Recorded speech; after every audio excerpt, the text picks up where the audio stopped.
So I went to the AVP tournament in Huntington Beach, which is the Pro Beach Volleyball Tour. It was amazing. Could not have asked for a better final or a better event. I just absolutely loved everything that happened there.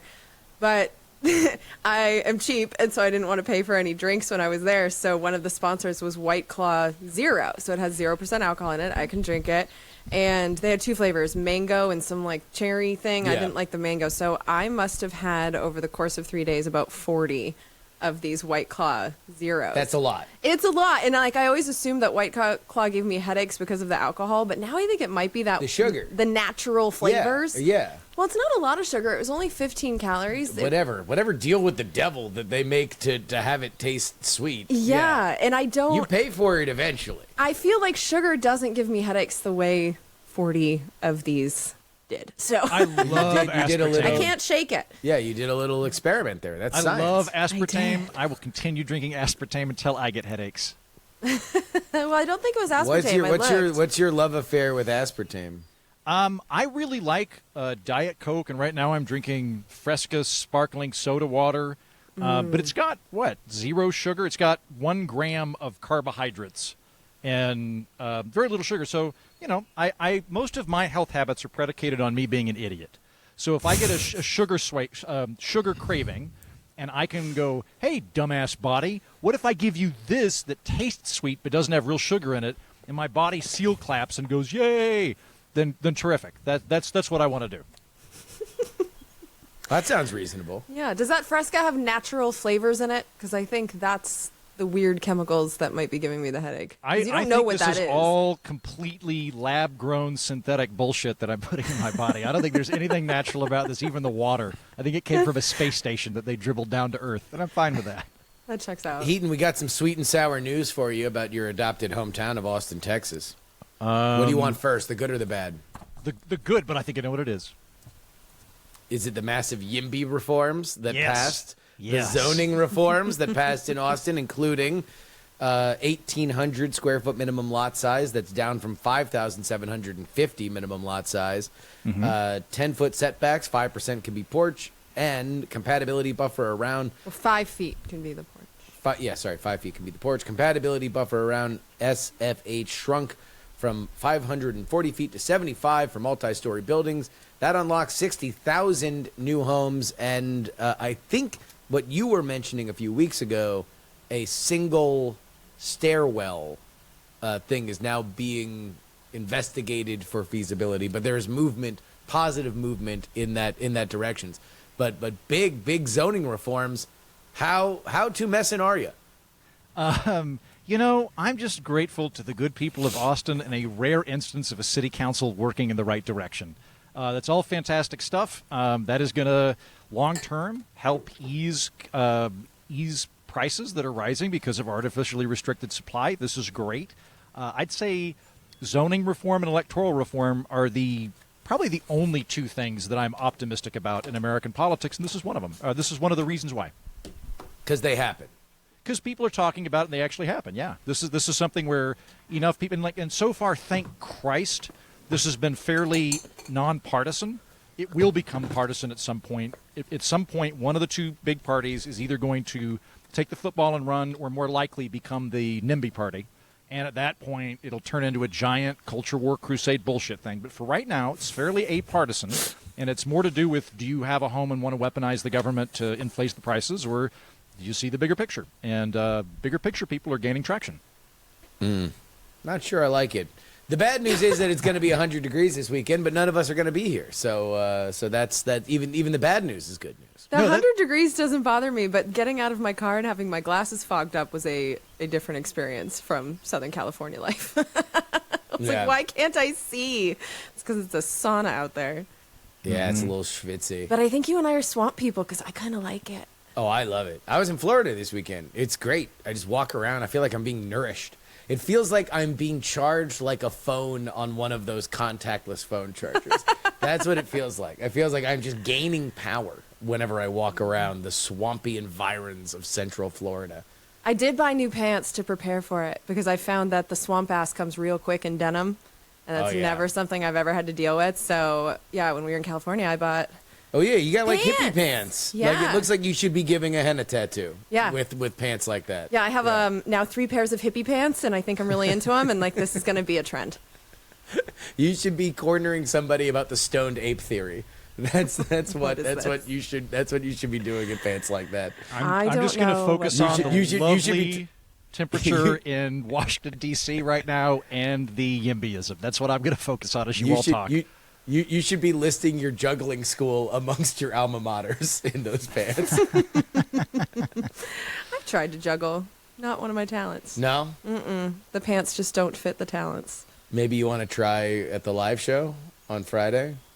I'm just going to drop fruit. Oh, you want to do it with fruit? Well, what else do you juggle? I don't know. Juggling balls. They got have you all juggling balls. ever Okay, seen I'm not going to bowling pins. purchase a juggling ball when oranges exist. If somebody brings them, she'll juggle. I would won't, though. love to get Chris Bliss. I don't know if Chris Bliss is still working anymore. Did you ever see Chris Bliss's thing? He was I like don't know one of who the that is. last big viral videos pre-YouTube. But Chris Bliss, very talented stand-up comedian. Also, really big fan of the Bill of Rights. Was trying to get a monument made for the Bill of Rights. Does what I can only describe as interpretive juggling. Like, we'll take a Beatles medley and, like, juggle to the Beatles medley. It's one of the most amazing things I've ever seen on the internet. Look it up. Chris Bliss. That's the I mean, listeners. it's You guys do whatever you want. definitely a talent. It's so much coordination that I just simply don't have. So when you see these people that are not only juggling, but juggling different things and to a rhythm, it does seem like magic to me. So well The done, trick. Chris Bliss. I've got some great photos Well, from actually, college of me apparently juggling bottles of liquor. And the trick is to take a bunch of photos when they're in the air, because then it looks like you're juggling, whereas in reality, you're doing exactly one loop before they crash on the ground. Did you you mentioned the Chris Bliss video, and it reminded me of the other one of, I think it was like Elliot D or something like that. Did you ever see that one, Heaton? No, I didn't. Didn't? You can see D's juggling nuts. God. We should have seen that coming. I know. I'm ashamed of myself. From Austin, Texas. I'm Justin Robert Young. I'm Jen Briney. And from a scamp outside of the D.C. metro area. I'm Andrew Heaton. And we're not wrong. On this edition of the program, we're going to be talking about Javier Milei of Argentina apparently having success with his policies and whether or not austerity chic is going to be sweeping the globe, as well as Gen Z and their habit of quiet vacationing. Is it the sign that we need more work-life balance laws? All that plus your emails. And for folks who are listening to this right now, en route to our live show, we are indeed sold out in Washington, D.C., but I'm pumped. How have you enjoyed your time in our nation's capital, Heaton? I've had a wonderful time, save one tiny thing. Do you recall last week that I kept dabbing at my nose with a handkerchief? Did you all No. notice that? No, well, we it didn't. turns out that I got COVID right after I got here. I am fine, by the way, and I am now completely clean. People can make out with me. I plan to fuck groupies at the end of the show. Good. So don't worry. Like, just going to be a whole Heaton train.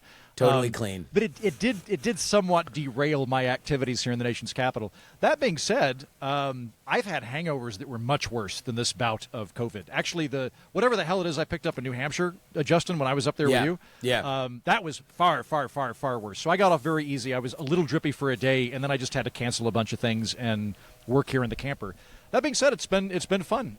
Some of my friends and I, we played Quiplash outside so that I could still be socially included, and have reconnected with a bunch of friends and enjoyed the not 100-degree, 99% swap battery weather that you enjoy, Justin. Yeah. No, I mean, yeah, that's good. I mean, aside from the COVID part, that's the COVID probably part's not fine. as good. Where do you think you got it? I thought you were in the fucking woods. You're the Yeah. only person who gets COVID from a tree. Yes, that's true. No. I in much the same way that you derive your energy from swamps, I derive mine from forests. So the bookends to this trip are at the far end. We're going to go watch the Libertarian convention, right? That's bookend, the far back bookend. Kickoff bookend was going to my girlfriend's sister's wedding. And I am fairly confident, given that her parents also got COVID, that I got it at the wedding. Oh, she it feels was there. she feels really bad. And I'm like, listen, it's not your fault. And also, I absolutely would have got it from the Libertarians if I didn't get it from you. So Without a doubt. this was going to happen. It's just a question Good to of get when. inoculated. As it was, my dog and I are in a really nice yard with my camper, and I did not suffer. It wasn't bad. So we'll take this as a 1 out of 10 on how bad it could have been. Can we talk about the LP convention real quick? Because have we all got credentialed? I got credentialed. Yep. Heaton, you got credentialed. I got but you're not credentialed. only credentialed, you're programming. Yeah, Am I- what is this? What is maybe happening? I'm not sure. So okay, Please explain to the audience what this is, because you Let might me- sell a few tickets to the LP convention. Let me explain. Yes, great, thank you. While I was driving out to our nation's capital, one of my friends that I've known maybe 5-6 years now texted me and went, "Are you going to the LP convention at the end of May?" And I went, "Yes, I'm going to be covering it." And she went, "Well, some of the organizers are going to do a Dancing with the Stars type party. If my dance partner drops out, would you be interested in dancing with me?" And my brain went, Yeah. I like dancing, and I think it's important to embarrass yourself periodically. You don't ever want to get too comfortable in life. Dancing's a good way to do it. I Nope. did not quite put 2 and 2 together that this would be an official part of the LP convention, and so am now getting multiple messages from people that are writing entire exegeses in their head that this is somehow I am now pro Mises Caucus, and and I'm like, look, I like redheads, and I like dancing, and I like wagon wheel. That's the fucking extent Wait a of minute, this. It's wait like, a don't- minute. Hold don't- on, hold don't on, read hold on. into this. So who's reading into? How do people know about it? I only Yeah. know about it because you told us. Because the LP national Twitter account tweeted out, "Be sure to come for our Dancing with the Stars event on Sunday, including Andrew Heaton, among others." So it went out on Twitter to everybody, and as you know, Twitter is a dive bar where people throw beer bottles at each other and look for excuses to fight. So Hold on, wait. Let me find that tweet so I'm I can still retweet planning it. to do that. Like I like Wagon Wheel, as you all know. It's one of my go-tos when I do karaoke. Love Wagon And Wheel. that's what you're dancing to? That's a plan, yeah. Now, myself and my dance partner have not spoken at all about coordinating any of this, so I think that this is going Sure. to be a lot of improvisational two-stepping. Thank God I live in Austin, Texas, and know how to two-step. I don't think it's going to be any actual Dancing with the Stars choreography, but yes, I somehow avoided ever speaking at an LP convention and then became an official part of it as a dancer. Which Yeah. is Now you're a actually dance monkey for the LPs. pretty spot on for my career, actually. Yeah, this is all Okay. I'm saying is it's just dancing, guys. Sure. Hold on. Wait, let me retweet this. Shame on you at Mighty Heaton. Yes. Sent. Apparently, there's a Proto-fascist Andrew karaoke Heaton. party that's going to be going up against Trump too. Like, this is the most confusing convention I've ever seen I'm a excited. schedule for. Afro I am Man's too. performing. I know. I'm stoked. Like, I'm who's probably Afro going to Colt ditch out on. 45 and 2 zigzags. Baby, that's all we need. Yeah, they Who's have Afro Trump Man? listed. Afro Man sung Because I Got High. You ever heard the song? Oh, I yeah. was gonna clean my room, but then Yeah, I got high. Right, yeah, yeah. And his newly released parody song, But Hunter Got High. He did a Hunter Biden parody of Because I Got High, and that is now, I'm assuming he'll perform it I hope at so. the LP convention. But Yeah. yeah, And it's going to be a raucous shit show. I don't Yeah. know how the dance thing's going to go because in the same credentials that I was sent, which by the way, the comms director was really nice about that. I reached out to him. He sent me the link. I sent it to you guys. Very quick Yeah, on it. no, they were very nice for an organization that I called the biggest act of political cuckoldry in the last 100 years. Hey, they want journalists attending this event. But when I looked at the official table of events, the only thing I saw pertaining to a dance was there's like a gala on Friday, which will be when we're doing our show. So I don't know whether the dance thing's actually going to happen or not. But the Trump thing, which is still ongoing, I believe is going to be someone's going to give a speech with Festivus grievances to Trump. Then Trump will give his speech, and then there'll be like a counter speech or something like that. So Yeah, could be no. a giant Trump rally, could be a giant It is. anti-Trump It is a screaming giant- match. It is a giant Trump rally because they negotiated it. So there is going to, as you said, a preamble of like, here's what we don't like about Trump. Trump's going to come out, God bless the USA, which he always does. That's his theme song. He's going to walk on stage. We're great to be here. He's going to do all of his greatest hits.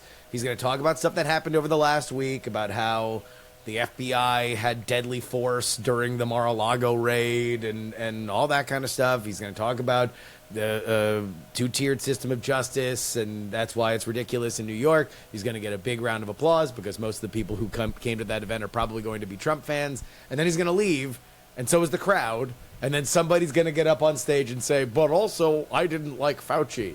And that's going to be the event. I'm clairvoyant. I have a dumb question. Yeah. Well, thank you for credentialing me. Yeah. You're I'm welcome, excited, guys. but- Just so you know, put my neck out to get credentials to the LP convention. So both of you continue I pressing appreciate your it. contact for the much larger Democratic and Republican convention I was late to apply for. Although We're I doing still our best. am not sure whether or not this is going to get us denied because we fell into the fool's trap of actually applying. You know what? There will come a moment in just a few days where both of you suddenly have a light bulb moment and you go, why the fuck are we dancing together in this weird gala to wagon wheel? And you will realize you too have fallen into this. This is like the Hotel California of political events. Mm-hmm. Yeah. Like we're just going to be caught there forever. The Overlook Hotel. But what do I wear to a convention? Business casual. A holster. Okay. Oh, yeah. At the LP convention? Yeah, Yeah. like it About doesn't sound 100 like a real- milligrams. That's what you wear. Yeah. Will I be the only woman there? No. No, there's there- the Tim Pool lady. That's pretty much so, I you and her. I think you will Two of us. find an incredible diversity of people there. I think you will find. And I suggest that Justin, you Yep. not wear any clothes at all. And Yeah. Jen, you wear a bandolier. And I think that you all will blend in if you do that. They have all sorts of people. Anime fans and manga fans. Okay. There's a lot of words being thrown around that I don't know. Don't in worry. This You're conversation. going to get a crash course on them, including this, which I only put in just so the libertarians would like us. Argentina's monthly inflation rate dropped to 8.8% in April, marking the first single-digit rate in 6 months. The decline supports President Javier Milei's strict austerity measures aimed at stabilizing the economy. In contrast, the peak of 25% inflation hit in December. The recent figures show a notable improvement. However, annual inflation remains high at and we're not making this up here, folks, 289.4% inflation. Jesus. 8.8% inflation would be the worst that we had seen. Oh, no. Did we hit 9? We hit 9. We hit 9. So it's better than we saw. So good for Milei. But yeah, 289.4 for the year. That I can't even is a lot. fathom that. That's 21,000% over the last 20 years. 21,000% inflation since the year 2000, thereabouts. While Milei's policies, which are praised by the International Monetary Fund, have shown some economic progress, they've also led to significant hardships. Many Argentines face soaring costs and decreased purchasing power. For instance, rent and utility bills have surged, and retail sales have dropped nearly 20% since the first quarter of 2024. Milei's drastic cost-cutting measures have affected various sectors, including education and social programs, contributing to widespread discontent. Despite the economic strain, however, Milei's approval rating remains around 50%, with most of the hardship being blamed on the previous administration. Economic analysts warned that the reduction in inflation might indicate a severe recession rather than genuine economic recovery, however. Consumption has dramatically fallen, and poverty rates have reached a 20-year high, affecting nearly 60% of the population. So I ask you, dancing libertarian Andrew Heaton, if Milei's policies are working and he remains popular, is austerity back in fashion? I don't know that austerity ever fully left fashion, did it? It did in America. But when you go back to like 2008, there were austerity cuts, or excuse me, austerity measures in the UK. The UK, at least back during the recession, had I think, £2 spending cut for every pound of tax increase they did to try and cover the spread more. And other countries in Europe had very, very severe austerity cuts compared to the United States. So I don't think austerity ever really went away. The idea that this will somehow radically alter the trajectory of economics globally, I'm not that confident on. I don't know that everybody's going to go, look, Argentina's doing great. We should do exactly like Argentina. There might be countries that are basket cases that would serve to emulate it. The two things that I see going on with Milei right now are Milei is a Rothbardian libertarian. So for those of you that do not know these, although, Jen, you will know all these terms by the end of next week when you go to the convention. Everyone will be very happy to explain to you the various sub-schools. To be To be reductive on this, They have it written out Rothbardians- on their body pillows. I know, it sounds like I'm going to hell. No, no. It's a lot nerdier than hell. The Rothbardians are the most government is bad, free markets are good strain of the libertarian movement. So he would identify as an anarcho-capitalist, and I think he does really believe it. Like I listened to the Davos speech that he gave that had been translated via AI into English, and I mean this is not something he picked up last week and is going with. This is clearly something that he's ideologically rooted in. And while I am not that far, I think there should be a government. I think that Argentina probably needs that right now. The Argentinian economy was and has been a basket case for a very long time. When you go back to like 1920, Argentina had the same sized economy as the United States. It was like the 5th largest economy in the world. It was a peer country with us in terms of wealth and affluence, and it tanked with Perón. Now, I really don't know Argentinian history very well. I'm going to give myself a 2 out of 10. So I'm sure that there's all sorts of nuance to this that I'm skipping over, but they've had a really up and down economy ever since then that's been punctuated by military coups, and the last 20 years has been with the Kirchner outfit, and the Kirchner outfit ran up really, really, really big deficits that were then financed through massive money printing, which has resulted in the crazy inflation that we're talking about, and that is, I think, the most pressing thing in their economy.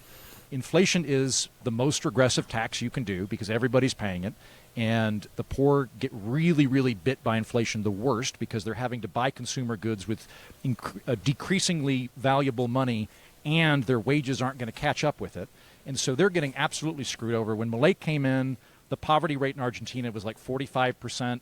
He says like 60%. I've seen 45%. It was very, very high. The poverty rate was very, very high. The economy was not working. I don't think anybody thinks the Argentinian economy was working. And it was also spending way, way, way, way more than it actually had available to it, and then trying to make up the difference through inflation. And so what he's doing right now is really intense shock therapy that is rebooting the economy and is going to have a real pinch point. So I'm surprised he's still at 50% popularity, because I don't think that there's any way anybody could get out of the Argentinian economic morass smoothly. I think that is something that's going to have a lot of trade-offs, and the temporary trade-offs are going to be it's going to suck because they're having to basically reboot the economy and redirect resources. So I think this is good for Argentina based on what I've seen. I think they really needed a change in direction. They were overextended in terms of government, and that was resulting in downright immoral, impoverishing inflation over 20 years. And he's coming in and rebooting the economy. The likelihood that that's going to catch on everywhere else, I don't know. I kind of doubt it. I don't think that people in Europe or the United States are going to see that and go, well, let's all become Rothbardians. Maybe, but I doubt it. Well, I mean, I guess the argument for it is that he's very loud. And so if he succeeds at that volume, then it's going to be hard in our interconnected world for there not to be at least fringe parties in some of those areas that you're talking about, including Western Europe, that are going to say, hey, I want to be a Malay-esque economic force for this because we don't want to become Argentina. But it sounds like what you're saying is that the more likely scenario is that economies that had Argentina problems are going to be the ones that will want to more seriously take that. So two things. I think that you're going to get more dividends from free market economics the poorer you are. So that is to say, I think that if you're going from a heavily regulated command economy to a market economy, and you're a poor command economy and you convert to market economy, I think your immediate booms are going to be very high. And I think that you're going to get, this is just my opinion, you're going to get more diminishing returns if you're going from Britain to more free market than you already are. I don't think you're going to see the same kind of economic growth than you would going from like Cambodia to a free market economy back in the day or something like that. So I do think that this model is much more applicable to other countries that are in same economic malaise. I think what you could see, which would make sense to me, is if other countries in Latin America were to look at this model and go, wait a minute, we also have had a Peronist-style government with price controls, nationalized banking, an overextended welfare state, and huge deficits, and we have a really bad economy and a really high poverty rate and inflation rate. Maybe we should do it that way. That I could totally see happening. Yeah. I don't see Western Europe doing it. I'm not entirely sure why this is, but the level of antipathy that Milei engenders from the establishment in Europe and a significant amount of journalists and media is really, really intense. So unless you have a real outsider party come in and shake things up in the countries that we're friends with, I don't see that catching on in Europe. But perhaps in Latin America, and it would probably do some good. Well, considering in Britain they are calling for a snap election on July 4th that essentially is just ceding the majority to Labor, maybe there's going to be room for that, at least in that country. Jen, are you ready for the Milei minions to invade Congress? I mean, they're already there. So I don't think there's a snowball's chance in hell that this is going to catch on in Latin America because they have seen this before. This is a pattern that started with the Chicago boys. This is, I mean, you used the phrase shock therapy. That's exactly what this is. It's economic shock therapy. And this is a playbook that they have seen in Latin America, and I am seeing the same exact patterns all over again. So yes, inflation has gone down. I think we need to be aware that in Argentina, poverty, since this has all happened, has gone up. And just to give some people specifics about what we're talking about when we're talking about austerity, we're talking about a lot of privatization and just making things more expensive for people. So in the process of slashing government spending, they have taken away electricity and transportation subsidies. So for regular people, it's now more expensive to keep their lights on and to get to where they needed to go. They deregulated the real estate industry, which has meant that rents and housing prices have been jacked up.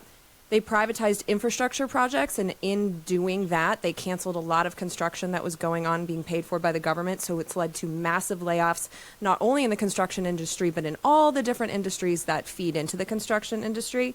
They have cut funding to schools, so now more things have to be paid for out of pocket. We here in the United States have our teachers paying for their own pencils out of pocket, so we kind of know what that looks like. This hasn't happened yet, but it is something that he wants to do. He's aiming to privatize their airlines, their media, their energy, and their health sector. He aims to bring back an income tax on workers' paychecks.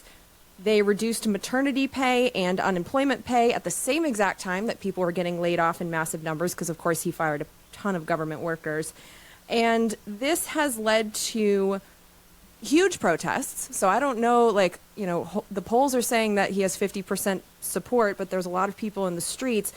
And when you're looking at the overall economy, what you're seeing is the markets have stabilized while the real economy has been hammered. And in the past, when these types of measures have been put in place, because this is nothing new, when you privatize things like this, you get a massive influx of cash. And so it looks like, oh, the government's, the budget is being balanced because right now you're selling off your construction projects, your airlines, your media, your everything that was bringing in money to the government, you're selling it off. So it looks like Milei is doing a great job, but long term, it is the people out of their income that have to pay for those services that were being paid for by the government before. So it's expensive for people. And the way that they have to do this is with dictator shit. And Milei is no different. So he, in December, put in place an emergency decree in which he unilaterally changed 366 laws in order to do these things. He completely went around Congress. And then on March 14th, the Congress went, screw you, mister. We're ending your emergency measures. You need to do this via Congress. And so now he has a bill that he's trying to get through Congress. It doesn't seem like it has much of a chance, but what he wants to do is end proportional representation in Congress and to switch the legislative powers from Congress to the president until 2025. That's dictator shit. And that is the way that this shock therapy stuff has happened in the past, especially in Latin America. They know what this looks like from the 60s and the 70s. And I believe that Argentina was one of the countries that had this happen to them in the past. So I don't think this is going to catch on. And one of the reasons is this is something that is helping the markets. So the people that benefit from this, from having a fire sale of government assets, are the elites that buy up the assets, are international investors who they're trying to entice to come to Argentina with these measures. But it's the workers and it's the middle class that suffer, because it's actually not the poorest people that suffer. They have doubled welfare payments. So the people who are with nothing, it's much like here in the United States. People with absolutely nothing, they can get Medicaid. So it's they can get health care and they get food stamps, but it's the people in the middle, it's the people that are working that get really hammered by these measures, which also include a lot of anti-labor measures. So, you have to look at the big picture here. yes, inflation has gone down, but if it comes at the price of fucking over everything else in the economy, that's a huge problem. All of that, though, is what he ran on. Oh, it is. And Like, now, this wasn't a secret, and the No. people voted for him to do it. yeah, and now the people are in the streets and they're protesting this. And I don't think he ran on basically dissolving Congress. I don't think that was something that he ran on. I don't remember hearing that, but it's not surprising based on the history of people who try to do these things in their countries. It always has to be done in dictatorial ways, because once the people figure out the effects on them and their pocketbooks, they do exactly what they're doing now. They protest. They do massive general strikes. Like there was a whole day when just no one worked. So, and they're planning another one. That So sounds like South America. it does sound like South America, which is why I feel like South America is aware of what is happening here. So I don't see this. I see right now a pattern that we've seen many times where this guy has been in office now for about 6 months. Yep. The fire sale is working. The government budget looks like it's better. But as people have to pay more and more out of their pocket, there will be a backlash to this, because there always is. So let's talk about this again in 6 months from now and see how things are going in Argentina, because I think it's going to get ugly and I think it's going to get violent. I would why love are to you why are you in support of violence? Yeah, very, very pro-violence, very pro-dictator. Noting that I am unfamiliar with the nuances of Argentinian governance, it's my understanding that Perón and then Kirchner and everybody else has basically been beefing up the presidency there in a way that we don't have, that it's very easy for an executive to unilaterally make decisions. So the idea that Milei has extrajudicially seized power in some kind of coup, I have not seen. What I've seen is that he's I didn't say it was a exercised... coup, but in March 14th, their own Congress took Right. back the emergency decree because he changed 366 laws by himself. And That is not... and they overruled him, and he's Yeah. no longer able to do that. That doesn't sound like a dictator to me. If the Congress is able to overrule him, Well, I the think actions, I'm not saying there's a coup, but it is dictator shit to change 366 So- laws But by that's me. yourself. He had the whole If- video. Afuera, if afuera. I He was can- talking about all the things he was going If to I change. can The continue, chainsaw. guys. If I can continue, guys, I think the critique there is of the presidency of Argentina. The office itself has been given that massive latitude. Dictatorships are bad, whether they're socialist or whether they're capitalist or whatever. From what I'm looking at, that is an office that has become engorged, and he's exercising the rights that have accumulated to it. That's a bad thing. They should have a less powerful president. But the idea that he's a dictator because he's using the actual powers that the last people were using, I think, is overstepping it. In terms of the economy, I do think we need to look Wait, big picture I'm going to at have it. to pause you there. I'm going to have to pause you there. Because he overstepped by changing 366 laws, and the Congress had to step in and stop him. So I don't think that it is crazy to say that he was trying to do things that were not okay, that were not constitutional, because the Congress was able to stop him because what he was doing was unconstitutional. And I'm saying that if Congress had the ability to stop him, he is not a dictator. Yeah, That I didn't sounds say like- he was. I said he was doing dictator shit. There is a difference between the action and saying he's an actual dictator. I know It's a that the thin laws. line. It's a thin line. Okay, Yeah. fine, but I have clarified what I said. I did not say he was a dictator, but I'm He was saying behaving in the manner of a dictator. yes. And he okay. How about this? An attempted dictator, because these measures are so extreme and not approved by Congress that was the only way he thought he can do it. That they used the rule of law to overrule him. Okay. Yes. Looking at the big picture, I think the biggest, most regressive, most anti-poverty measure that's been happening in Argentina over the last 20 to 40 years has been low economic growth coupled with high inflation. That is the biggest thing you could do. So some of the indicators here, when they talk about prices rising, I'm not at all surprised that prices are rising because they were under price controls. And the way price controls work is you don't have eggs, but the eggs that you don't have cost less. You're adjusting the labels on goods and not actually affecting the supply. In fact, squeezing the supply because there's less incentives to expand the supply. So the idea that prices would go up, yes, of course, because the prices are better reflecting reality now. They're reflecting the actual relationship between supply and demand. Whereas previously, you have price controls, things cost less, but there's less of them. They get run out of the grocery store when you get them. Eggs are kept at 50 cents or whatever, but we only get a dozen eggs, as opposed to eggs being $2 but getting 3 dozen eggs. So that doesn't surprise me at all. I think that in terms of the actual poverty that the country's going through, inflation is the number one thing that's driving that, because inflation is a tax. It's a tax primarily borne by the poor and the middle class. People at the top are the most insulated by inflation. And so having, again, a 21,000% inflation over the last 20 years is the same thing as saying there's been a 21,000% tax on people, particularly the poor, who are going to feel it more. So if you want to try to help poor people in particular, or the middle class, you got to first get that inflation under control. And the reason that inflation's been happening is because they've been spending money they don't have on all of the programs you mentioned, Jen, that they cut. And it would be great if they had a big enough economy to fund all of those things. But you do have to have either an economy sufficient to fund those social programs, or you have to be able to get loans to do it also. But as it is, they didn't have either. So they were covering the gap by printing money, and that devalued the currency and entrenched the problem worse. So it's a sad thing that they've got to cut public spending, but if they don't have the money for it, that's the reality. They have to cut public spending. I agree with you on that. I mean, that just seems obvious. But I don't think that they have to do it all at once and in this manner, because there are actual people who were able to afford those 3 dozen eggs before that can't afford any. There's people that are retired that can't make ends meet anymore that used to be able to. Poverty, like I said, has gone from 40% to 60%.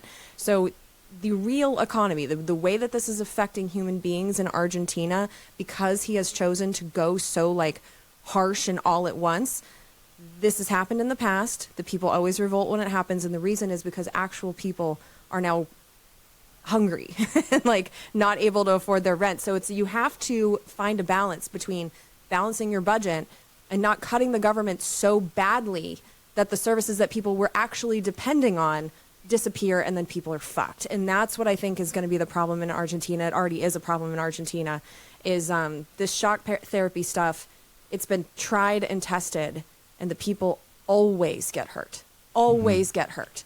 And we're seeing that happen again. So you are predicting violence in the streets by 6 months? Yeah.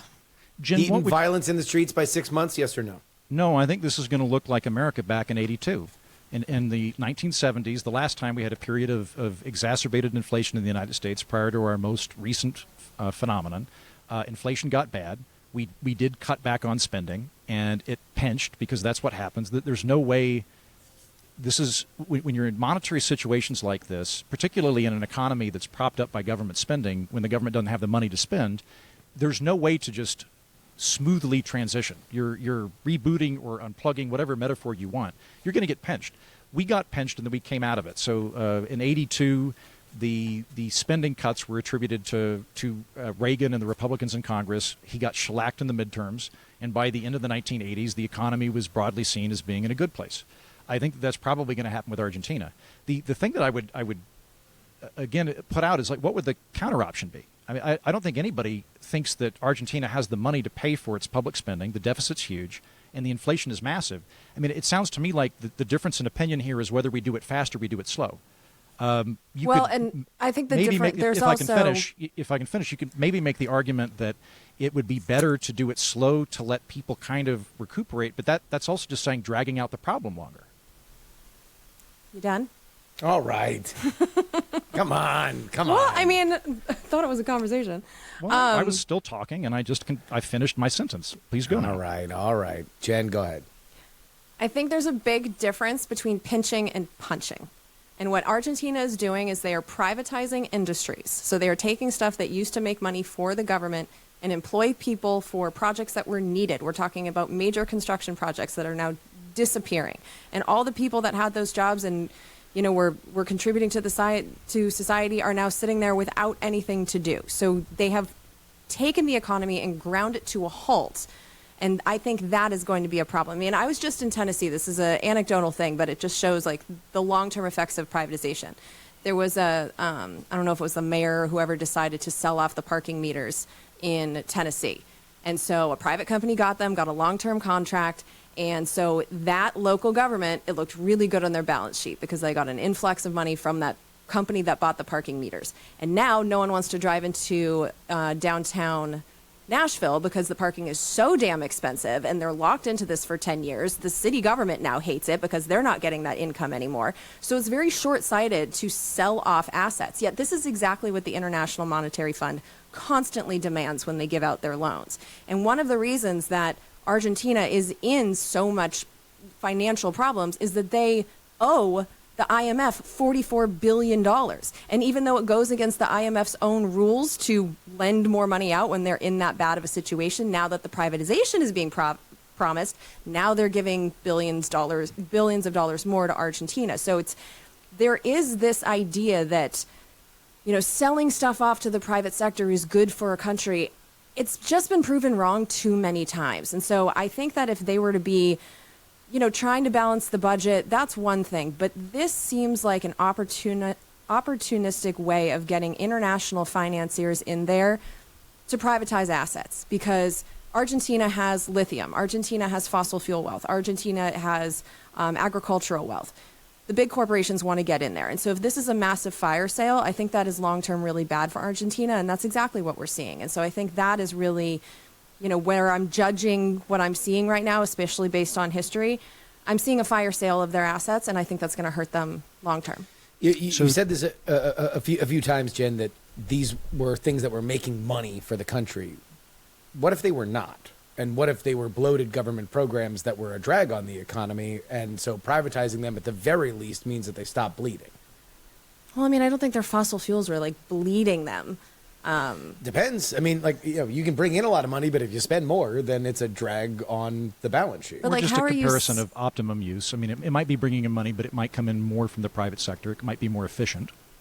I can't get into the details of all of these sectors. I can just give you the list of all the things they're trying to sell off, and just knowing the history, especially in Latin America, it's long-term hurt these countries, because now you no longer have these assets. Think about the lithium. We know that lithium, because of all of the clean energy and electric cars and all that stuff, that's an extremely valuable asset. And so if Argentina was controlling it and using the proceeds of that as essentially taxes, as many countries would like to do, that is an income stream. If you sell that off to whatever fucking Chinese company wants to buy it, then yeah, you might get some royalties, but you're not getting the actual wealth that comes from selling that mineral.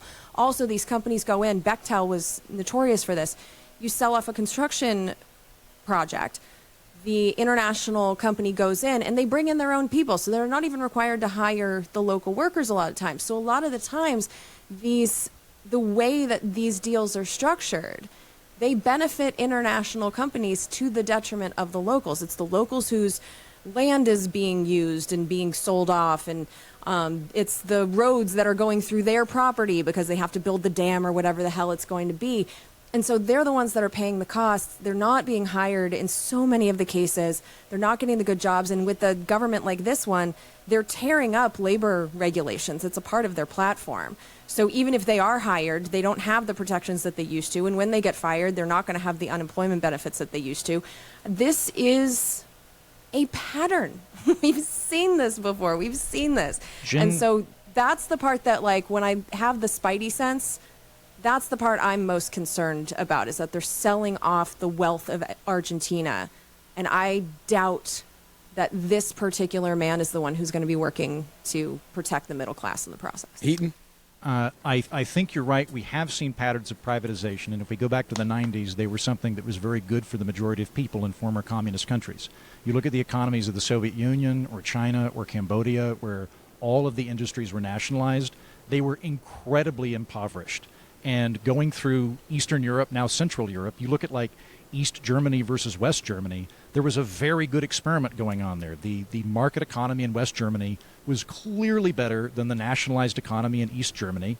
East Germany privatized, and now East Germany, in it joined West Germany, joined their economy, is doing much, much better. So we have lots of data on this. And having massively nationalized economies tend to be sluggish, low growth, and really concentrated on whoever the political elite is. Now, I wouldn't privatize everything by reaction or default, but I would also argue that it's not automatically bad either. Two things that I would be totally fine on your list with privatizing are national media. Was that one of them? That sounds great to me. I don't want there to be a nationalized government media. That does sound dictatorial to me, to have nationalized government media. If he's privatizing that, terrific. You can totally have a free press, and it works very well. We've got one in the United States. Airlines is another example. I don't know why they need a national airline. That's something that multiple countries have privatized airlines on. I don't know enough about the Argentinian healthcare system to say whether it would be better to have a hybrid model or go the French route or the German route or the Canadian route or the British route. I don't know. So I can't comment on that. But by and large, like I think the 90s and the fall of the Soviet Union was a great example of privatization lifting people up out of poverty. Yeah, but I mean, we can't blow by healthcare, because if they're privatizing that, that's a system more akin to ours, which we have agreed many times is an absolute shit show. So like privatizing the transportation network, people are already saying they can't get to where they go because those subsidies are gone. They've privatizing energy. I mean, we've seen this all over the world. Those are natural resources that belong to the people, and that is just in country after country, that is what the multinationals want. It's been to the detriment to the people so many times. And a lot of times, we look at countries like, just to get more recent, Venezuela has been nationalizing their industries. They nationalized their oil, and that's one of the reasons we keep trying to overthrow them. But we've also put crippling sanctions on that country. So it's not really fair to say that this country, like, it's their economic model that doesn't work, because we've been sabotaging it for at least 25 years. There if are not like longer. Entire cities in South Florida that would make the opposite argument. I'm sure they would. People that have left. I mean, But we've I like also to had a think- blockade on Cuba for decades as So- well. So it's like, we do affect these countries that don't go all in on capitalism, and we can't pretend that it's just their economic model that doesn't work when we are sabotaging it in any way we can. I'm glad we've reached a consensus that free trade is good, that trading between countries brings prosperity, and that government restrictions on trade is bad. It sounds like you're with me on that, that having weaponized trade restrictions where people can't freely trade hurts the prosperity of the country. I'm completely in agreement with you. I would extend that to the domestic level as well, that having free trade in the interior of a country, in the same way that free trade between nations makes countries more affluent, free trade within a country makes a country more affluent. So I don't think that from where I'm at, the logic on that one ends up going more to the free trade argument. Venezuela, I don't think you can account for their poverty just through American boycotts. I mean, you're talking about a country where 10 years ago they were eating zoo animals. They were weighing blocks of cash due to hyperinflation. You just literally they'd weigh money because of the hyperinflation. And like the Soviet Union traded with Cuba, the Soviet Union traded with other places, and it still collapsed because command economies don't work well. So it could be a factor, but it's number 8 on the list of reasons that's going to affect things. All right. I think we're talking in circles here, so we're gonna move on. But it's a nice primer for the LP convention, huh? Yeah, why would you do this to me? This is going to be the top episode on our feed, and Hell now yeah. these people are going to burn me at the stake. Nah, I'll fight You them. set me up for. I'll fight them. We'll go back for to back fights. like Double Dragon. It'll be a good time. Patreon.com/We're Not Wrong. This week we'll be talking about Biden raiding the strategic gas reserves for the summer driving season. An act of populism or cynical political ploy.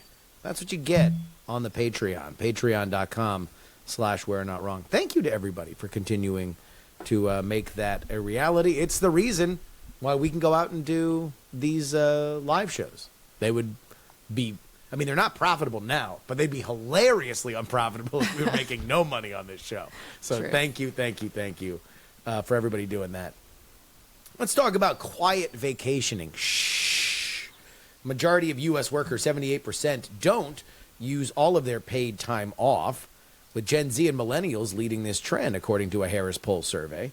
Younger professionals feel pressured to meet deadlines and avoid looking unproductive, making them hesitant to require PTO, says Libby Rodney, the chief strategist of the poll. Many millennials are quiet vacationers, taking time off without informing their managers. They often use tactics like moving their mouse to appear active on company platforms or scheduling messages outside regular hours to seem productive. Rodney suggests that employers can ease this tension by being transparent about PTO requests, normalizing taking PTO through their own actions, and mandating time off. Unlimited PTO isn't always effective. Workers with 11 to 15 days of PTO are more likely to use their days than those with 16 or more, for example. And creative PTO policies, such as company-wide shutdowns during the holidays, vacation incentives for new hires, and quarterly PTO requirements, are more effective. Jen, does America need better and stricter work-life balance laws? I think that's a easy yes, because we don't require companies to provide paid time off. So, I mean, it makes us, I watched it was a TikTok, so let's take that for what it is. But some guy went and looked at all the different paid time off laws around the world, and we came in dead last. Uh-oh. Yeah. So I do think that people will be more willing to take their paid time off when it is a right, that they can say, no, you have to give this to me and I'm going to take it. And I know that when I worked in the corporate world, one of the reasons that I made a vow to myself to never, ever go back is because I did feel like even though I was given paid time off, I wasn't really supposed to take it. Like it was almost like, or at least I wasn't supposed to take it in a way that inconvenienced the company in any way. So it wasn't like, oh, I have this thing on my schedule. I want to take all 2 weeks of my time off in a row and like get an actual break, which it was honestly impossible. I only took a week here and there because 2 weeks off without me was just like impossible. So I understand why people my age in the corporate world are taking their breaks where they can get it and not taking their PTO, because I do think it is probably still frowned upon. I mean, it's been probably 15 years since I've been in the corporate world, but I know not much has changed. Like it's tough for me because my husband works for a company that's based in Europe, and they do give us plenty of time off and actually require him to take it. But that's just not the case here in the States. So has he ever quiet vacationed? Just move the mouse on Slack a little bit. I think I have to plead the fifth on his behalf, because this is on the internet, man. Eat it, Euros. We're fleecing you. No, but you know what? Legit, what I witness in his company and what he does with his underlings, which I'm really proud of him for, is they are project based. So there's certain people, like I'm someone, when I sit down, I work really hard. I'm kind of a binge worker. Yeah. So having me chained to a desk for 8 hours a day is not the most efficient use of my time. I should be able to sit there, really focus, get it done. And then like, if I can finish my stuff in 2 hours, but it takes someone else 8, I should be able to get the rest of my time back. And that's how Joe sees it. He sees it as, this is your job. These are the tasks we need you to perform. You get this done. Yeah.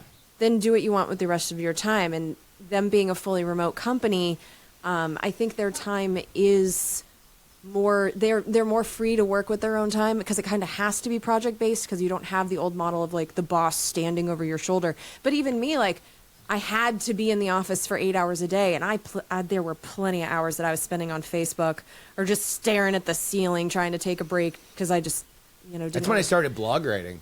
Exactly. Like I wrote a lot when I was actually at a gig. Yeah, That's all I did. And then they banned the internet because of other people were on Facebook too much. And so I just figured out a way around their blockade and just wrote more. No, exactly. Like I burned plenty of time on Facebook. So I do think that companies are wising up to this. And I think there's companies like Joe's that are wising up in a way and just accepting it and being like, okay, how do we maximize the efficiency and like what we're getting out of this worker while letting them have freedom over their lives? But then there's also, companies that haven't figured that out yet. And if I worked for them, I would be quiet vacationing for sure. Heats? I agree on the what. It's a question mark on the how. So as far as the what goes, I think that America has a really disjointed work-life balance for all the reasons you guys bring up. The data's old on this, but maybe 5-10 years ago, America had the most hours worked of any industrialized country, including Japan. And it had the most sick days taken off by any country, including Japan. And I read that. Now, granted, this is being reductive, and it's possible I'm conflating things, but that I we're look number at that, one? Huh? Yeah. No, we're number one. I look at that and go, look, one of two things seems to be happening. Either people are working to the point of exhaustion, and they're taking sick days instead of taking fewer paid time off days, which would be better, or people have a bandwidth that you can hit the end of, and then they do exactly what you're talking about, Justin, with the quiet vacationing, where people go, fuck it, I'm just going to call in sick and pretend I'm sick, right? But there's some sort of outer bound of how much effort and labor and bandwidth you can get out of people, and I think it's too far for the most part. So I think it would be great for companies to keep leaning in to flexibility in terms of hybrid offices. I would also love to see more companies experiment with, say, 4-day work weeks. or alternately having a 40-hour work week but flexible in terms of how you spend it. Similar to what Jen was talking about, the last time I worked a corporate job, I was working probably 40 to 60 hours a week. Let's say 50. Let's say 50 hours a week I was working. And the schedule was so hyper compressed. We came in Monday afternoon, worked through the evening, came back early Tuesday morning, worked a double shift that day, went home at night, came back early Wednesday morning. So it was like 40 hours in 2 days, something like that. And we were all shattered on Thursdays and Fridays when we really couldn't do a lot of work anyway, because it was a news-based program. We had to wait for the news to happen, so we really couldn't get ahead. It would have been really smart management, in my opinion, to give us all half day on Thursday and Friday, or to let us take one of those 2 days off. And I think that they would have seen less turnover, and they would have seen more productivity from the people working there. So I would love to see more flexibility and more experimentation in that. They've done some kind of like pilot programs in Europe of doing 4-day work weeks. And there seems to be some evidence that just the amount of energy you get back by not going through the drudgery of work for 40 hours throughout the week more than displaces the amount of work that you're not there. There's other studies that working 40 hours but being able to more concentrate that time could be beneficial, where like right now I don't think I'd want to work, if I were a corporate employee now, I don't think I would want to work 4 10-hour shifts. But when I was in my 20s, yeah, I would have loved to have done that, because my friends are all staying out late, and then I get a 3-day weekend. That would have been great, right? So I'd like to see things experimenting with that. In terms of the implementation of it, it really boils down to the how for me, how you would want to do it. I don't know a whole lot about labor law history. I would have been in favor of the Wagner Act. That seemed like a good idea. After that, I don't know a whole lot of the ins and outs. And What's I don't the really... Wagner Act? The Wagner Act was the first big labor law in the United States, where prior to that it was illegal to strike, and like a town could literally seize union workers and put them in jail. And the Wagner Act said, look, you're allowed to strike. It's not illegal to strike. You're allowed to form a union, and if you're openly speculating about forming a union, you can't be fired. So like that was a good labor law, in my opinion. Like that was definitely the cards were so heavily weighted on the private side, where the employer could like get the police to round up union leaders and throw them in jail for striking, because striking was literally illegal. Like that was an example of a good labor law that I would have been in favor of. When it gets into the work-life balance of 40 hours a week, the standard narrative is that comes through union efforts and laws that were put in place. That might be the case. I don't really know. I do know that there were employers that preceded that. So Henry Ford, for example, did a 40-hour work week with a limit of 40 hours per week and 5 days per week. Back when it was standard to work 6 or 7 days a week for like 100 hours, he did that out of his own volition, because he thought it was a competitive advantage to getting good workers that would stay at his company and have lower turnover rate. So I don't know the ins and outs of the labor. I would want to see what the actual prescriptions were, because I think that different jobs have very different circumstances. So the more blanket you get, the more likely you're going to have unintended consequences with it. I think there's probably going to be a very big difference between a output-based knowledge job, like a project, where it is my job to produce X. Well, if it's my job to produce X, why the fuck do you care if I'm in the office or not? As long as I'm producing, why don't I do that, right? But that's different than, say, like if I'm a receptionist and it's my job to be on call at a particular location. Like those are going to be affected differently by hour rates. There's always going to be a certain level of trade-off that you're going to have with any of these. So I would love for Americans to have more vacation time. I think we get burnt out really, really fast. All of my Scottish friends are amazed when I tell them that we have basically 2 weeks plus holidays. But should know that the flip side of that is that you're effectively mandating pay increases, because you're asking people to get payment without labor. So it ends up being the same thing. Some companies are going to be able to take that on the chin. Other companies won't. So you might increase unemployment. I don't know. So I would want to look at the laws themselves and how they're implemented to make sure that they're very targeted, they're very strategic, and they're not going to cause a lot of accidental unemployment. But I would be open to them. The other thing that I would add is generally speaking, I would rather the government look at ways to provide public services that allow people to have easier lives or more competition than to try to go directly into the labor market itself. Like, I would rather have conversations about having childcare extended in schools to where we have publicly funded pre-K And, that way people that are working are able to take their kids to the school that already exists and have the kids there rather than having to pay out of pocket for childcare, which is a really big cost on them. That, to me, seems like a more direct method of government alleviating problems. Once we get into, like, specifically trying to meddle in the labor, like maybe, but I'd want to see what the details are. I mean, the only thing that I proposed is mandating a certain amount of vacation. Sure. I'm not arguing with you, Jen. This Before was we a go any generalized further, statement. let me just do a little roundtable here that we probably should have done at the beginning of this. When is the last year that each of us had a corporate job that had PTO? Because I believe mine was 2013. Jen? I think I left the apartment job in 2007. Okay. Heaton? 2019. 2019. 2019, that's so recent. Yeah, that was when you were in Dallas, right? So you had PTO for that? It's weird too. This is another example here. I was hosting a daily television show. Yeah. So if you had said you have to take off time, I would have freaked the fuck out. Like, I can get ahead now. Like, now that I'm doing a weekly evergreen program where I explore concepts, I can get ahead.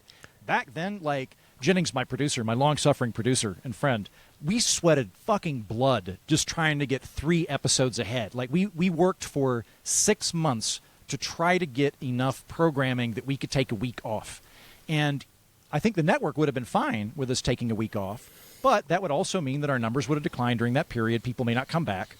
And so, like, I wouldn't have wanted to. It would have been, look, if I do this, the show itself might suffer regardless of what the company thinks. So that's the last time I did it. But, like, I would have been in a weird thing where it wasn't, I would not have benefited from Uncle Sam coming in and ordering me to take a month off. My biggest thing that I would love to see from any kind of law with PTO is to mandate that you have to pay me out.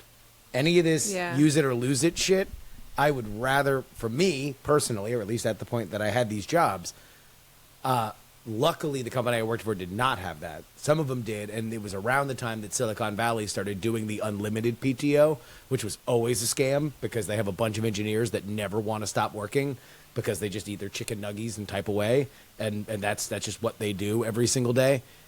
And they were having to pay out gigantic PTO sums when they went to other companies. And so they invented unlimited PTO, which means you can take as much as you want as long as you clear it with your boss and blah, blah, blah. So it just added another level of bureaucracy, and you didn't get to buy a MacBook when you changed jobs. And that's the one thing that I've always found scummy, is that I want the ability to never take a vacation day. I don't like vacations. I don't like time off. I hate the idea that I would be mandated to do it. It would not make me a better person. It would make me annoyed. That's so funny because we're the exact opposite. I would accrue a day and take it almost immediately. And sometimes I had to take unpaid days off because I just couldn't stand it anymore. So I never accrue time. Can't. I stockpiled it and then cashed it in. To your point, Justin, I think that's an example of how important norms are.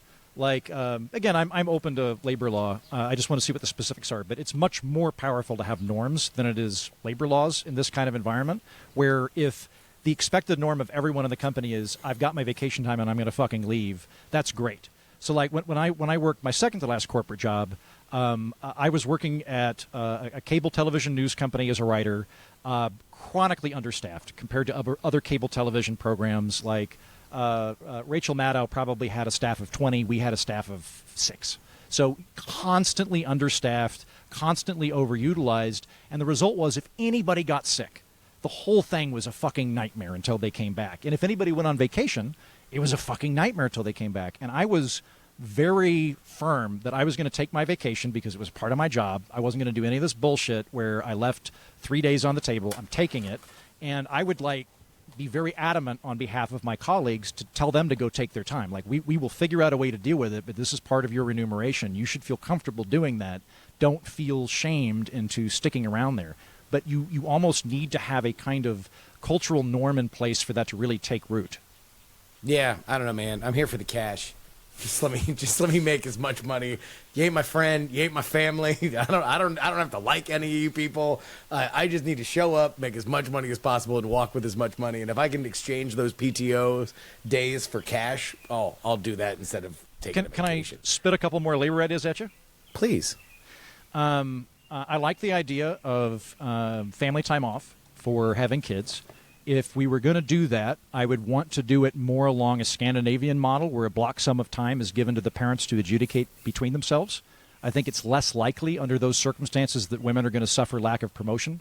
One of the problems that they have in Europe, we have a much, much higher level of female CEOs in the United States than they've got in Europe. And there's a lot of argument that the good amount of paid time off ends up hindering women because companies either consciously or subconsciously go, oh, if I give this promotion to this lady, she might be gone in 6 months, so I'm not going to do it. We don't want to have that kind of thing.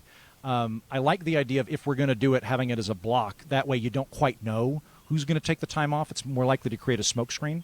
And I kind of like the idea of expanding that beyond it. Like, for people that don't have kids, I like the idea of you having a sabbatical at some point. I wish more companies had that, where if you were around long enough for this privilege to vest in your employment, you know, you've been here 15, 20 years, you can take a sabbatical for 6 months to work on a book or a novel or whatever, and you get half pay. I think that would be a really nice incentive to keep people I'm for that long-term. if I can cash it out for $10,000. Jeez, Well, the other thing I would do, the interview's not out yet, but I was talking to Jonathan Rausch, who proposed that given that lifespans are increasing and that there is a demonstrable phenomenon of midlife crises where people kind of freak out and want to quit their job and go somewhere else, he likes the idea of doing like a one-time partial tap of your Social Security when you hit 50.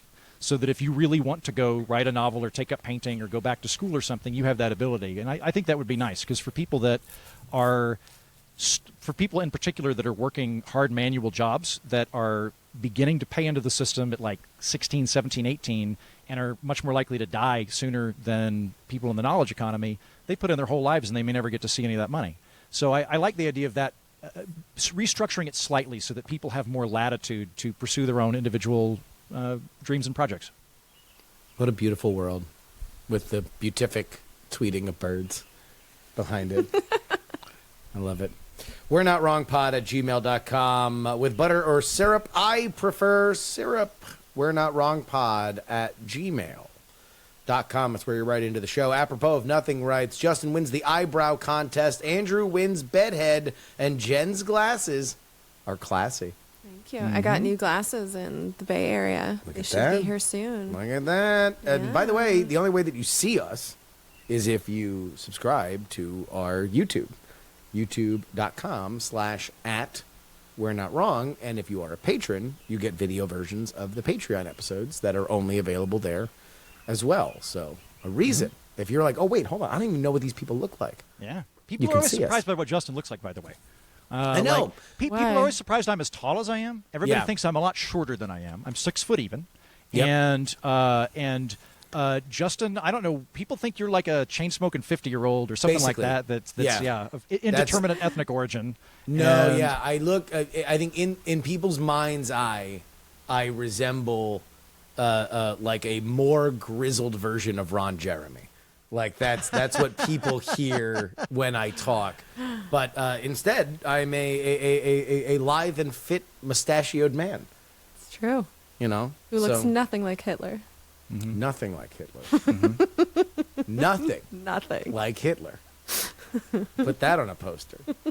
All the world's a stage, right? Heaton, your love for IHOP shows that you're a theater kid. Never change. That's true. I'm a theater kid deep down. Always will be. My place is here. I fight with you.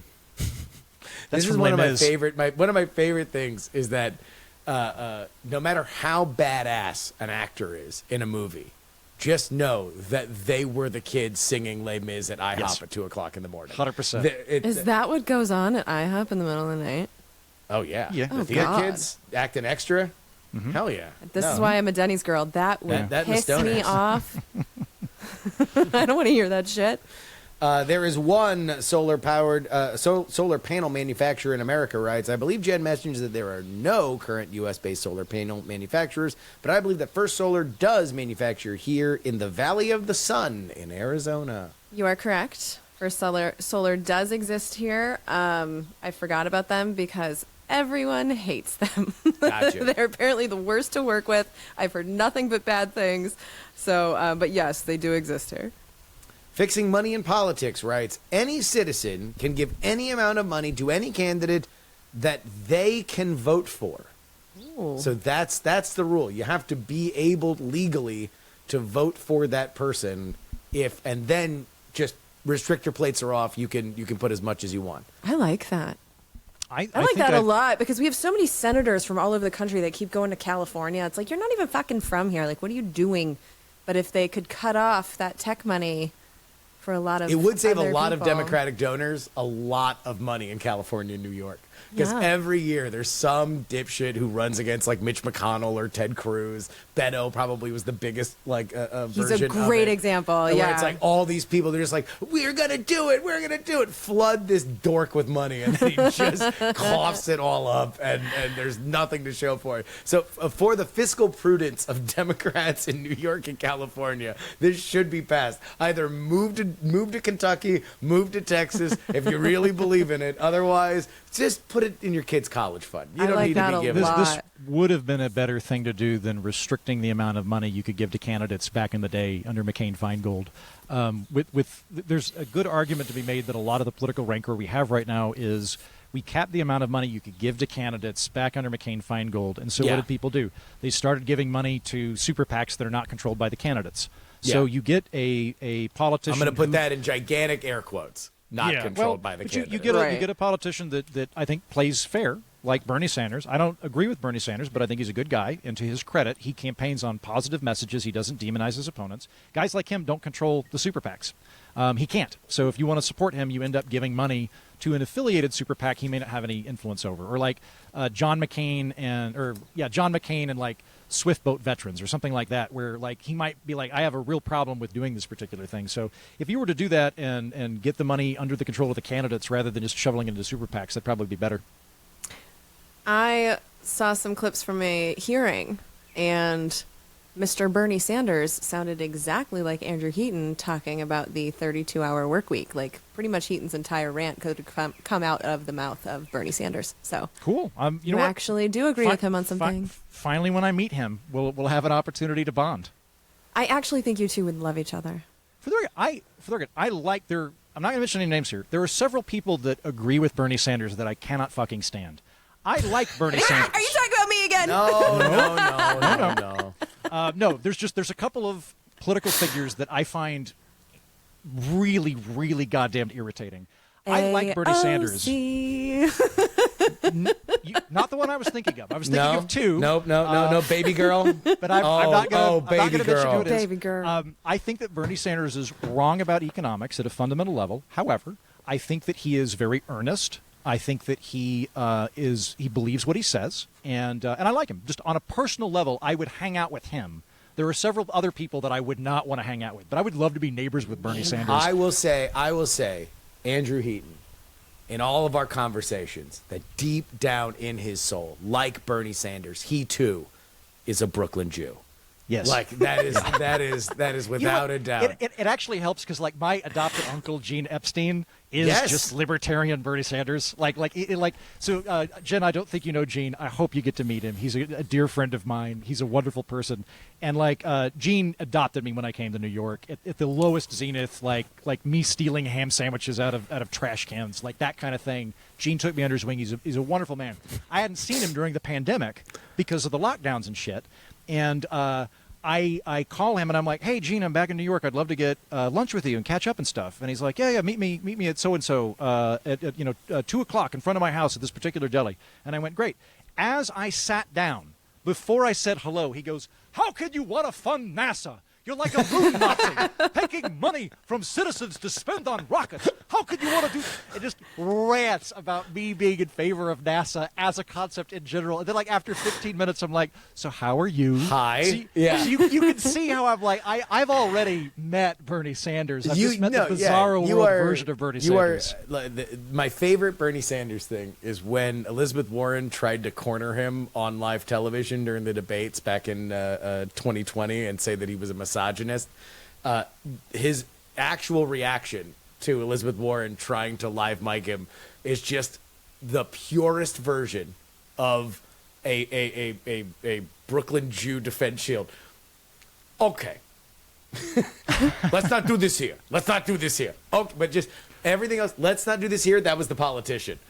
the immediate reaction of, okay, boom, that's it. That was it. Force field pushed her back, and that is why I think Bernie Sanders is a fascinating person, and if you look at the trajectory of his political career, it's a lot more fascinating than I think the frozen in time moment that we see toward the end of it, including the fact that he was very, very fascinated by Ross Perot. Loved Ross Perot. He has like Ross Perot memorabilia in his office, I believe. You know what I would love to see? I would pay good money to see a series of Ron Paul and Bernie Sanders having conversations. I would love to see what they agree on. Road trip. Put them in a car. There's some real fundamentals they disagree on. A lot of pee breaks. I'll say this. They're old. Sight unseen, anything Bernie Sanders and Ron Paul agree on, I'm going to agree on. Like, just whatever the overlap is there should immediately become law. It's foreign policy for sure. Probably. Can I ask one follow-up question? Sure. Andrew, did you ever eat a ham sandwich out of a trash can? Was that a real thing? not that level. I do remember I went to a show at the Pit, the People's Improv Theater, and the reason that the ham sandwich popped into my mind is when I moved to New York from D.C., I was trying to make a go of it as a full-time blogger and full-time stand-up comedian, and that is the lowest income I've ever had in my entire life. Yeah. And I took my then girlfriend to see a show, and it wasn't a very good show. And I was fucking enraged because that was $12, and like that more than any point in my life, I was like, this was at the Pit. Yeah, I was gonna. Which great times at the Pit. It was just that particular show. People experiment. That's fine. But like that was money that I felt. That was a sandwich that I wasn't going to be able to eat the following day because I decided to go to a show. So that was where my mindset was. Gene, I don't remember. I think through that girlfriend I met Gene. Gene would liked me. Started inviting me to have coffee with him. He was working as an editor at a financial publication at the time, and he said, if you want to start doing some research for me, I'll pay you back. But what we'll do is I can get into the Wall Street Journal, and they get all these review copies of books.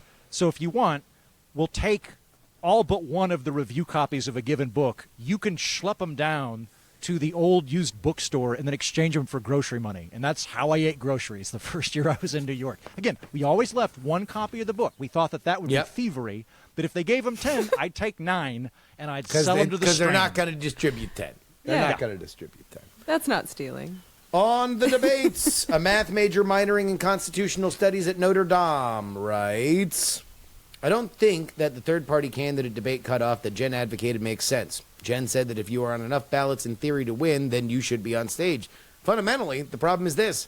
If you're on the ballot in a single state, you can theoretically win.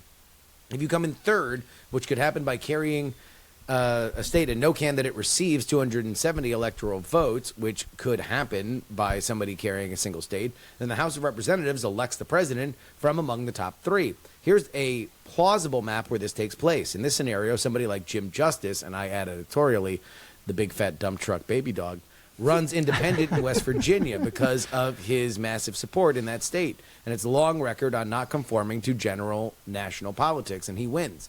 No candidate gets 270. The House is in utter chaos, and we have a repeat of the 1801 contingent election where the House took 36 ballots over almost 2 weeks to choose Jefferson over Aaron Burr, which only happened when the Federalists switched their votes to abstain. Jen, answer for this. This sounds like a Heaton guy. I made it very clear to say that he was a math major minoring in constitutional studies at Notre Dame, and I think that pretty much explains it. If he is a Heaton guy, let me say I'm completely with Jen on this one, and I think that this is an easy fix. Let's just reword this.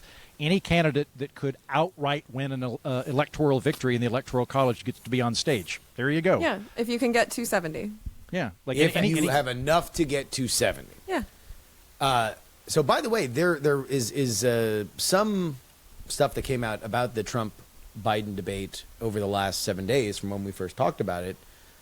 There is apparently an FEC ruling that although CNN is not fully governed by the FEC, they are saying that they will abide by that there does need to be some threshold for candidates to get up on stage.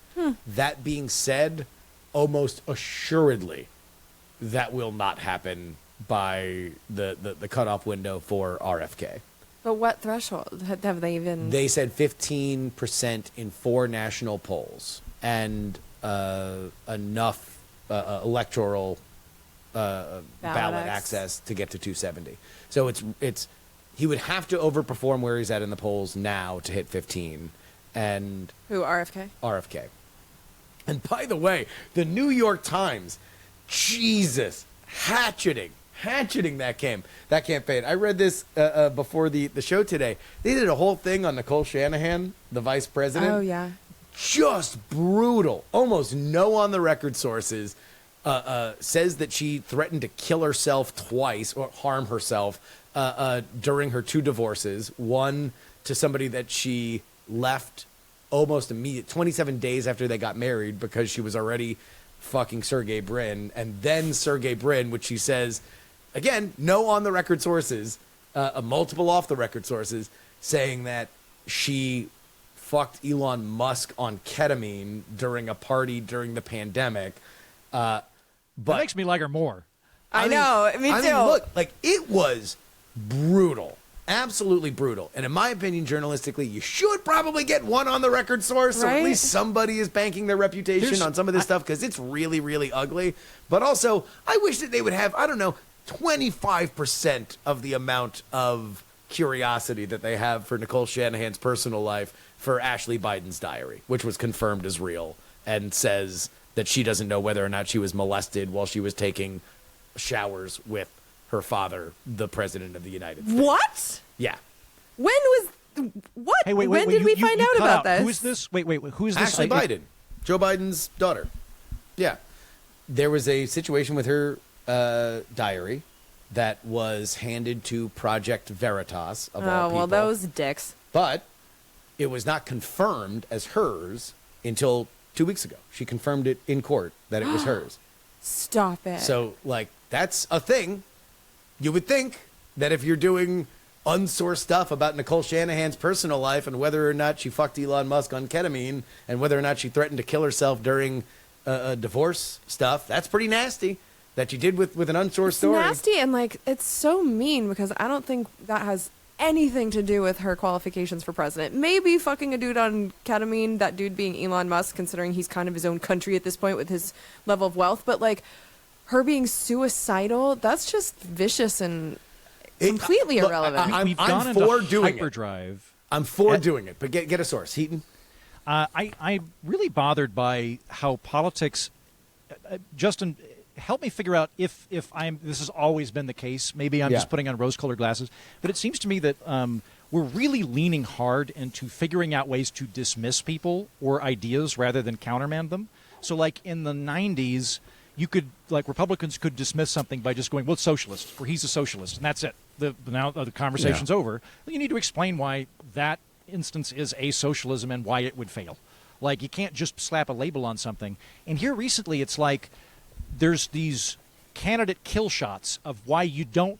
This is now your license to dismiss this person. And I'm seeing that in overdrive with RFK Jr., where there's no attempt to countermand the ideas or policies that he's proposing at all. It is, here is why you absolutely must dismiss this person out of sight and never think about them again. And it really pisses me off. Like, if his ideas are that shitty, then deal with them and explain why he would make a bad candidate. Here's my biggest problem. This fixes itself in the practice of journalism if you at least get a person on the record. To me, the most damaging part of political campaigns using journalists as weapons, which always happens and has happened forever. I'm not naive. If you are a reporter and you just get a gigantic file of opposition research that you can prove, then you're probably going to run it. I don't think that journalists should be held to an unreasonable standard there.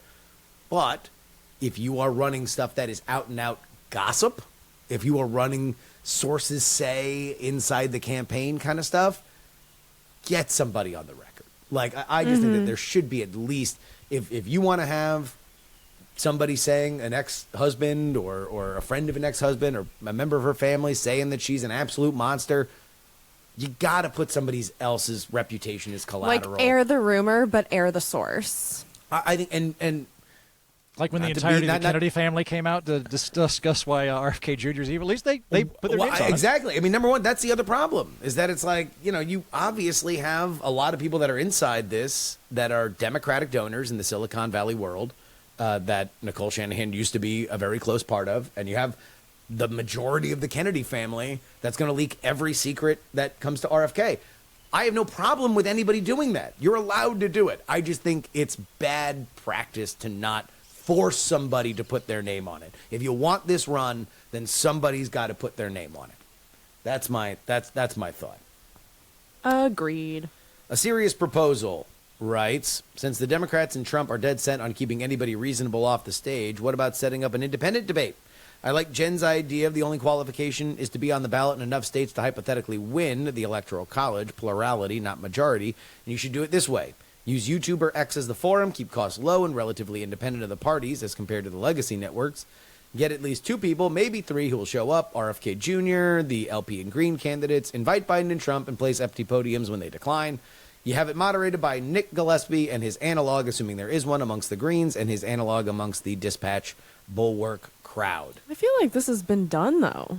Like, Yeah. they have these side debates and the main characters don't play. Like, I think what needs to be done is the side characters need to be elevated to the main stage because this has all been done. It's just... I also kind of think that you could get on irrelevant. television. Somebody will host it.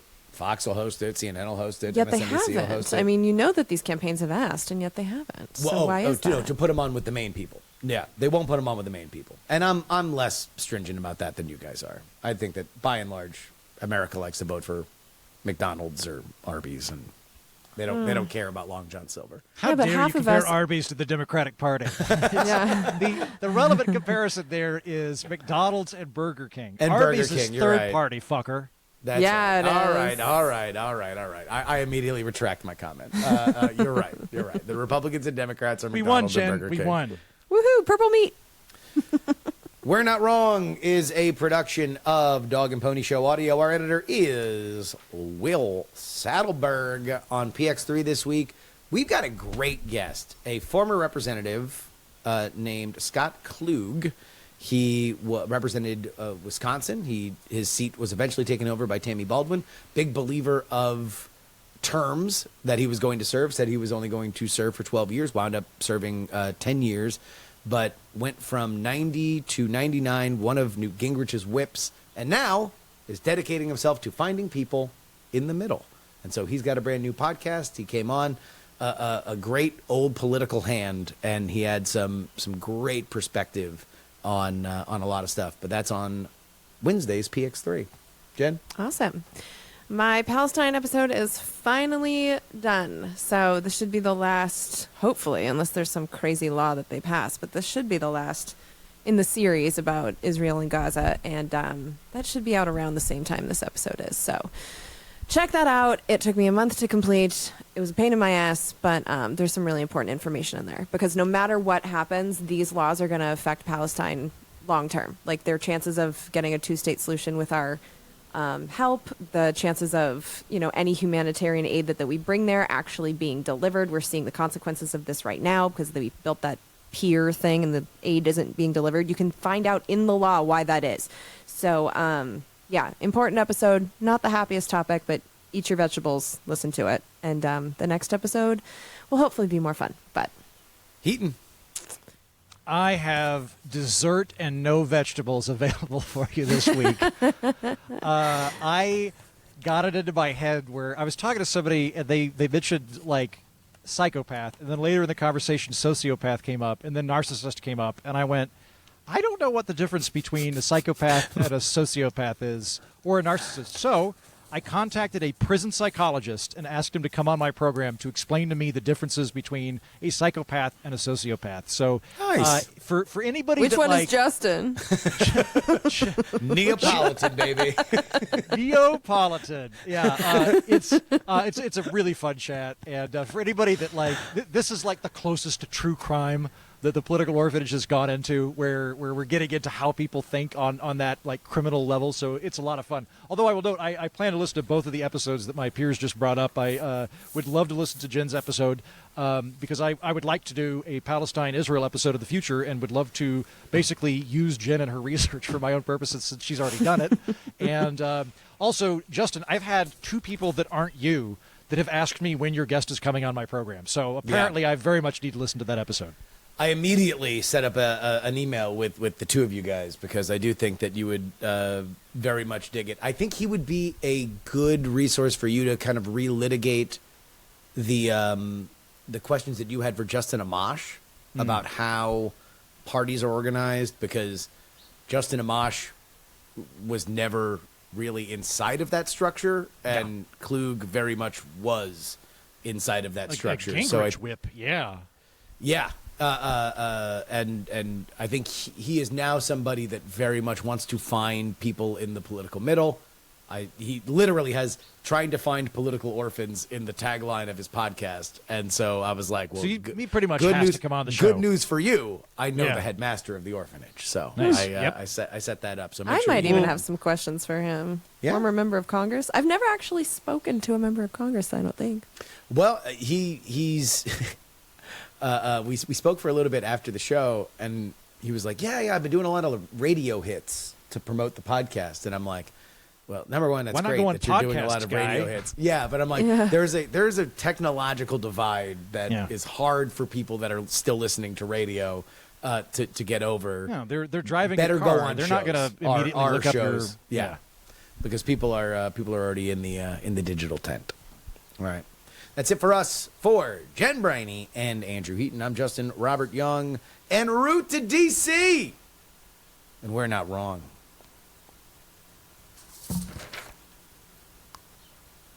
Shit, it's 87 degrees outside.